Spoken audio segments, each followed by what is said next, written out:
সন্ত্রাসবাদের বিরুদ্ধে লড়াইয়ে একজোট ভারত অস্ট্রেলিয়া। 4ই জুন বুধবার নয়াদিল্লির মানেকশাও সেন্টারে অস্ট্রেলিয়ার উপপ্রধানমন্ত্রী এবং প্রতিরক্ষা মন্ত্রী ভারত সফরে আসেন।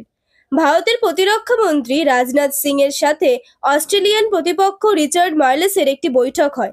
সেখানে উভয় পক্ষই সন্ত্রাসবাদের বিরুদ্ধে লড়াই করার জন্য একসাথে কাজ করতে সম্মত হয়েছে। তারপর প্রধানমন্ত্রীর সাথেও দেখা করেন তিনি। সাক্ষাতের পর প্রধানমন্ত্রী নিজের এক্স হ্যান্ডেলে লেখেন যে অস্ট্রেলিয়ার উপপ্রধানমন্ত্রী রিচার্ড মার্লেসের সাথে দেখা করে তিনি খুশি হয়েছেন। ভারত অস্ট্রেলিয়া স্ট্র্যাটেজিক পার্টনারশিপ আরও গভীর করার বিষয়ে আলোচনাও হয়েছে। একটি স্থিতিশীল, সুরক্ষিত এবং সমৃদ্ধ ইন্দো প্যাসিফিকের জন্য যৌথ দৃষ্টিভঙ্গি ভারতের সহযোগিতাকে পরিচালিত করে চলেছে।